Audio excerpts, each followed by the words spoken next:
दतमायाव थुलुंगाफुरियाव दुलाराय बर' फरायसा आफादनि 68थि बड'फानि जि गोथार जोनोम सान दुलाराय बर' फरायसा आफादा बेखौ दिनै फालिदों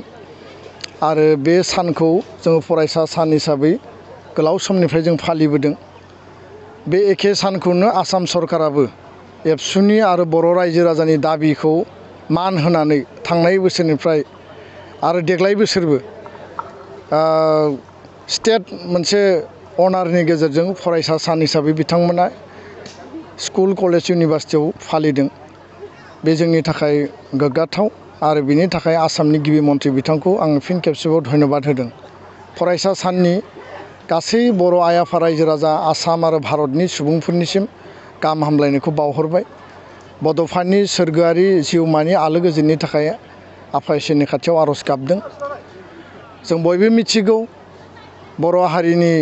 अबस्थाया मामोन आरो दिनै मा अबस्थायाव जों सफैखो। 1986-87 जि मायथाइयाव बड'फाया एबसुनि आफादगिरि हिसाबै बिबान लादोंमोन आरो बिनि सिगांनि सम आरो उननि सम जि मोनसे गोग्लैसोनाय नासयजानाय गादबजानाय बर' हारिनि थासारि,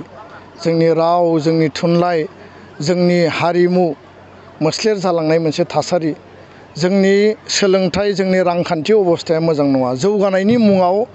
लामा, दालां, स्कुल, कलेज, इउनिभारसिटि जोंनियाव गैया। बे मोनसे गोब्राब थासारियाव बड'फाया एबसुनि बिबान लानायनि उनाव बर' हारिखौ खौसे खालामनायनि मोन्थोरजों बुहुमनि बर'फोर खौसे जानांगौ, Bodos of the world unite, unity through struggle, live and let live, थां आरो थांनानै थानो हो, बर' हारिनि गेरेमसा हारि दानाय, मास्टार रेसनि स्ल'गान, बे गासै बिथिंखौ बिथा खालामनानै आलादा रायजो बड'लेण्डनि थाखाय बिथाङा दाबि दैखां आरो दिनै बे आलादा रायजोनि दाबिनि गेजेरजोंनो BAC गोरोबथा, BTC गोरोबथा, BTR गोरोबथा दिनै जों मोनसे सान्थि आरो गोजोननि मोनसे थासारि मोननो हाबाय। आरो जोङो जि मोनसे राजनितिक, गणतान्त्रिक आरो संबिधानिक अधिकारनि थाखाय आवाज दैखांदोंमोन, दिनै 1000, 2000 नङा 5000निबो बारा मुंख्लं जानो गोनां जाबाय। जाय सुबुंफोरा बेसेन गोसा जिउखौ हारिनि थाखाय आरोबाव अबदान होनो हाबावगौमोन, नाथाय बे सोमावसारनाया सान्तिपुर्ण गणतान्त्रिकब्लाबो गोबां माखासे थासारियाव बे जि सहिद जानो गोनां, मुंख्लं जानो गोनां जानाय थासारिया फैबाय। जायखिजाया बड'फानि जि मोनसे आदर्श, बे महान आदर्शखौ दुलाराय बर' फरायसा आफादा गोथाङै लाखिनायनि थाखाय, इयुन जोलैनो होलांनायनि थाखाय बुहुमाव थांना थानाय साफ्रोमबो बर' सुबुङा बड'फाखौ जेब्लाबो गोसो गोरबो, सानस्रि मेलेमाव गोसोखांबाय थानो हायो, बेनि थाखाय हाबा मावलांनो दिनै फिन खेबसेबाव एबसुनि साफ्रोमबो मावथि बिबानगिरिफ्रा जोङो समायखिरा लाफिनबाय आरो जोङो गोथार गोसोजों गोब्राबै जों हाबा मावलांगोन। बड'फानि जि मोनसे थांखिमोन आलादा रायजो, बेखौ बिथा खालामनानै दिनै BTR मोनसे ओनसोल, फिसा ओनसोलनिफ्राय गिदिर आरो गुवार ओनसोल जोङो बेयाव मोननो हाबाय। आरो नीलाचल जि दाबि दङमोन, बे नीलाचल दाबिनि ओनसोलखौ लानानै Boro' Kachari welfare autonomous council, Karbi Anglong Dima हासावनि बर'फोरनि हाजोआरि मोनथाय ST हिलनि जि दाबि, बिनि सुस्रांनायनि थाखाय जों हाबा मावगासिनो। आरो बेखायनो जों सानो जे बड'फानि जि सिमां मोनसे लेभेलाव दिनै जोङो मोनफैबाय, आरोबाव आद्रा सिमांखौ जोङो फुल फ्लेजेडलि जोबथा थांखिसिम सहैनायनि थाखाय जों मावलांनांगोन। जि मोनसे थांखिनि गेजेरजों आसाम सरकारा बड'फाखौ मर्यादा होदों, फरायसा सान खुंदों, आरो बे एखे स्पिरिटखौ जोङो नोजोर बोनानै दुलाराय बर' फरायसा आफादा, बर' हारिया आरो दिनैनि बे जोनोम सान खुंनायनि गेजेरजों आसाम बासिनि जानानै भारत सरकारखौ दाबि दैखांदों। भारत सरकारखौ जोङो आपिल खालामदों जे भारत हादरनि दानायनि थाखाय भारत हादरनि सिङावनो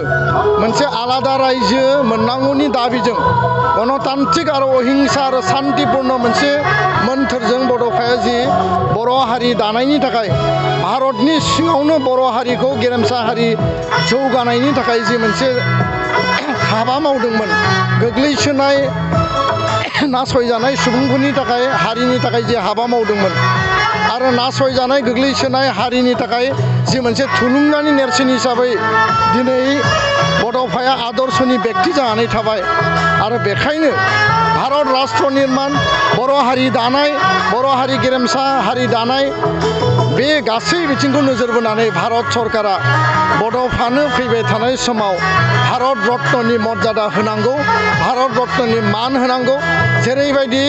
काश्मीरनिफ्राय कन्याकुमारी गुजरातनिफ्राय नोङो माने अरुणाचलसिम गोबां व्यक्तित्व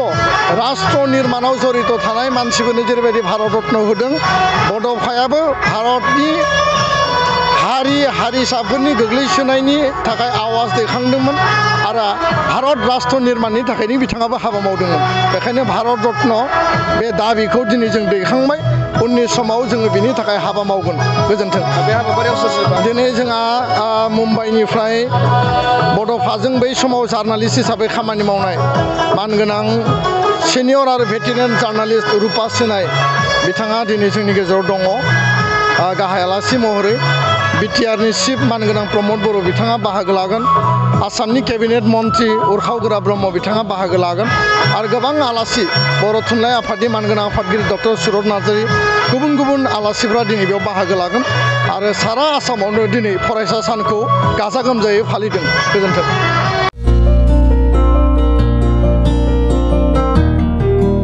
उदालगुरि नोगोरनि शंकरदेव मिशन हाई स्कुलनि साखाथियाव थानाय रेगिरेगां दख'ना गलायाव लफाय एफएनएफ महर ब्रेन्ड बिबार ब्रेन्ड आर'नाइ ब्रेन्ड जुरिपाट माथानि बायदि रोखोमनि दख'ना आर'नाइ ब्लाउस फालि आरो बर'नि साबसिन हामसिन आगरनि जिफोरखौ हलसेल आरो रिटेल मोन्नैबो बेसेनाव बायनो हागोन बेनि थाखाय नोंथाङा 7896313108 एबा 8471820909 जानबुं नाम्बाराव सुलाद लानो